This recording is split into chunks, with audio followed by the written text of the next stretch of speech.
Hello again, Dimanar here in Coding School, course 103. Kissing your homies goodnight is not gay. Joking, it's keep it simple, stupid. When programming in C, also in other languages, you want to keep your code as simple as possible. This is because less code makes less bugs. It's also faster to write less code than to write more. Example problem.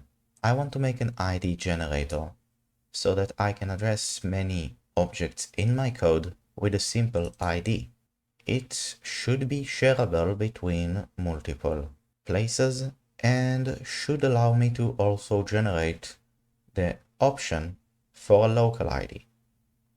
The user would keep their ID at all time since generation, and a simple call to the API with said ID should provide the user with their data. A bad solution would be to use the std map, mapping a string of the user's name with the type ID. It doesn't matter if you swap those two. It's inefficient and it uses a lot of code, both the std map, which is a very complex class, and a class that we need to write for the myID type. A good solution would be to just use std vector mapping std strings, because what we're saving here is names. We don't really care about a lot of other things that we might want to store currently in this solution exploring, but as you would see later, we might want to allow the user to have different things. But this is a very simple and very easy way. Then my ID type is set as a typedef to an int that is used by the API. This is an improvement, and while there are still two allocators that are called to our data structure, this is still a very clean and very easily scalable solution. A quick and stupid solution. Same usage of the typedef int myID type underscore t would be used for the two quick solutions. A const_char pointer array of max ID that make us set a maximum limit to IDs, and we would defer the allocation of strings to the user's side, would be significantly faster and would require significantly less code than the std vector using std string.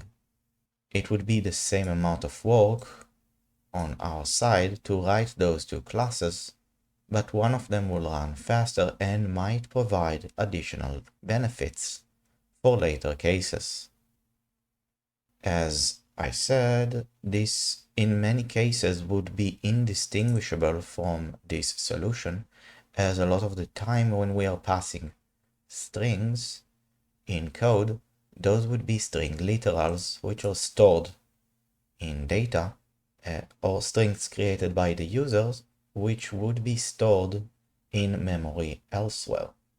If we don't need to store our strings locally, we can use this solution and we would still have the same result. Now we can have a quick solution with some safeguards. We add a distractor to deallocate all of the strings we copy when we create a new ID, and this doesn't require much more additional work from this solution and still have significantly faster performance in runtime than this, as now we would only have a single allocator whenever we create a copy of a string. If you want to find a fault in trying to use a typedef, ask yourself when was the last time you passed a random int into a function that requires a socket or a file, because those are also typedef int in the background. If you don't break file and socket when you use your code, Why should your users break my ID type underscore t? Those are the same things. They are all type defs.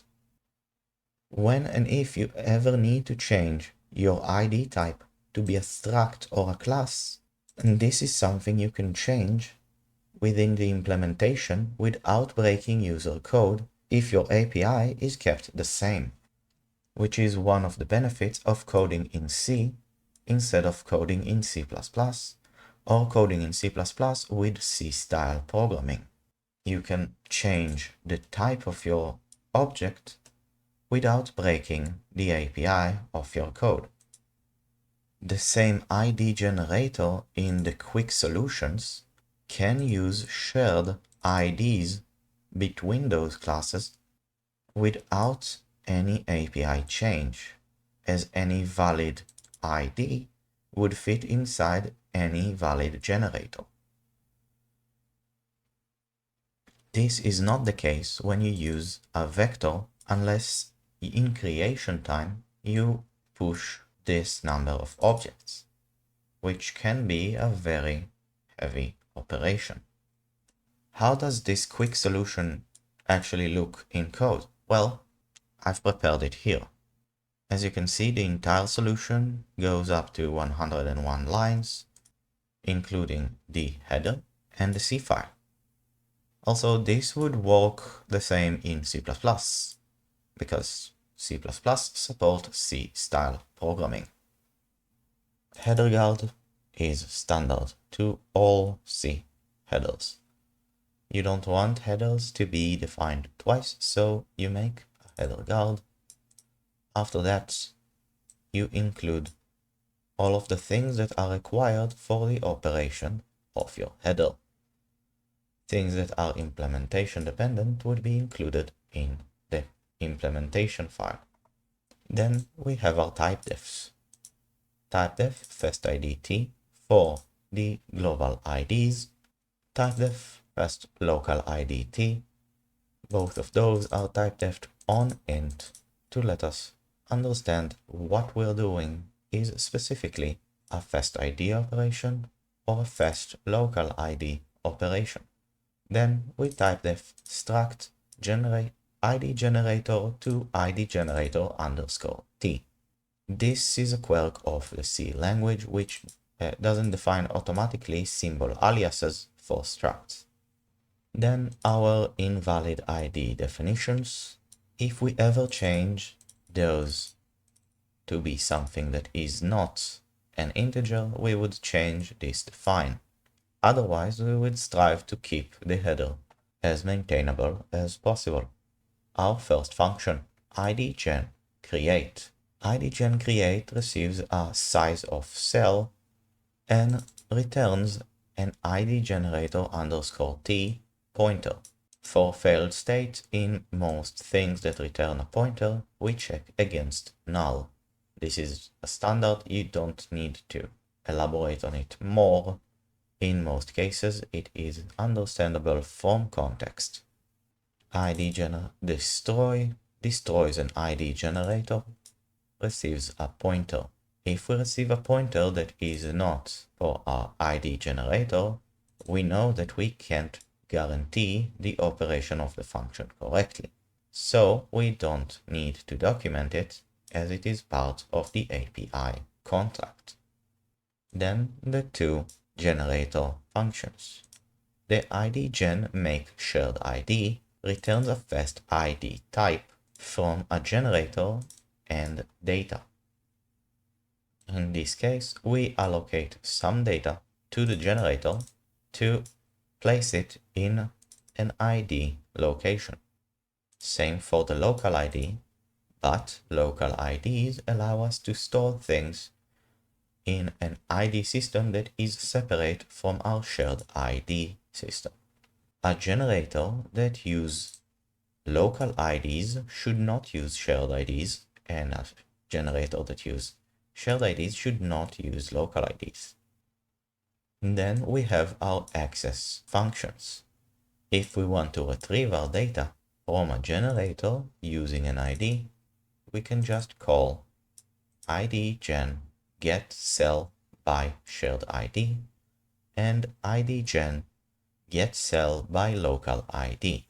Finally, we have our getMaxGenID function, which returns the implementation-specific MaxGenID. This is the entire header file, which is 30 lines long, a very short file. Then we have the implementation file. The implementation file includes two external libraries, stdlib for malloc and free, and string h for memcopy. Here are the final MaxGenID, which is returned by the getMaxGenID in the implementation. FastIDT global G global ID counter. As I called this local ID counter, I'll keep the G underscore global underscore for naming coherency. So when we generate an ID generator, we look at the size of struct. All of the safeguards and type corrections are done to make the code work in both C and C++. So we have our conversion here to ID generator underscore T.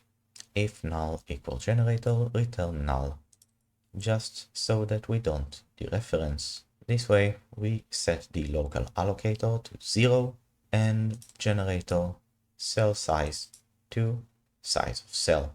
IDGenDestroy simply calls the free function that is contrasting the malloc that we did in here. There are no second allocations and no other things that we need to worry about, as our user would be in charge of setting whatever data they are working with. Next up is makeSharedID. MakeSharedID takes our ID from the global ID counter. This temporary ID is then contrasted with MaxGenID. If we do not have any more space, we return invalid ID. Next up, we advance the global ID counter. We did not advance it in here because we didn't know if we had all of our IDs set to allow us to advance the global ID counter. Then we memcopy the data to the appropriate cell. IDGen makeLocalID does exactly the same thing makeSharedID does, but uses local ID counter instead. This is the reason why we said to our user they shouldn't use local IDs with the same structure as a shared ID. Next, we have our getCell by shared ID and getCell by local ID.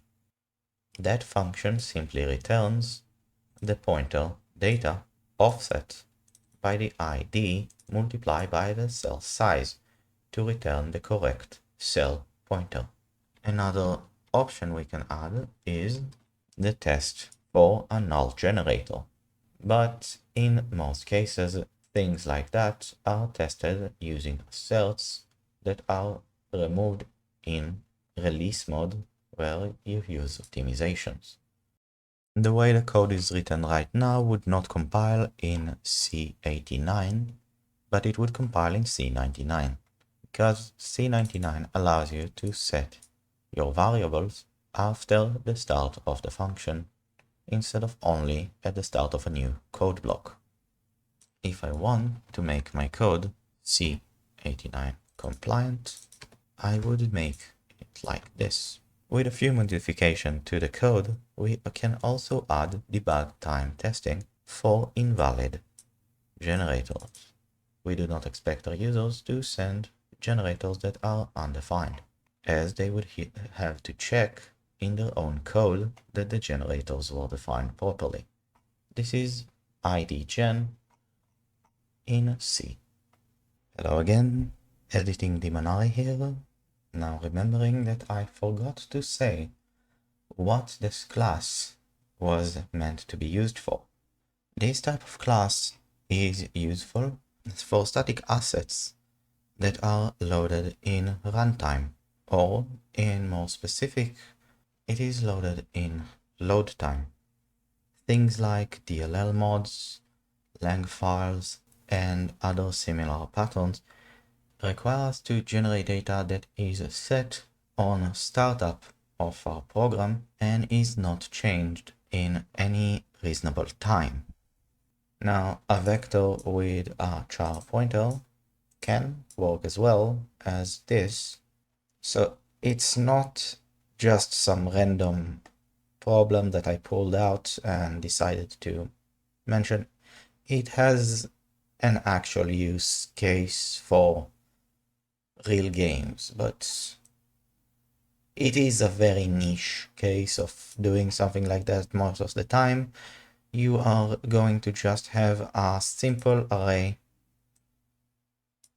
do the same thing, or just have a struct with your specific use case fields, and you would be happy with all of that. Oh wow, an example for a boolean check with a third option. Okay, fail and already at status. What the hell we have that use already at status? Oh, yeah. My comments would be awesome if I had my old Bitfield data structure right now. So this data structure solves multiple problems using a shared API and is easily extendable between different things. Also, those can be things other than a const char and an int. You can pass actual structures into this. Other thing I need to check in here is if null equal data, I would want to return immediately because the user didn't pass any data. But the function performed its task correctly. And this is how to program simply in a quick way in C. You don't need to have many complicated classes, and you don't need to have many things that are allowing for misunderstanding. You also don't need to have many wrapper classes when you can just use typedefs and replace those typedefs when you change the implementation. After all, a change in implementation and API is expected as something that can happen and would only happen when the user changes their library version. So if simple work, why make complicated?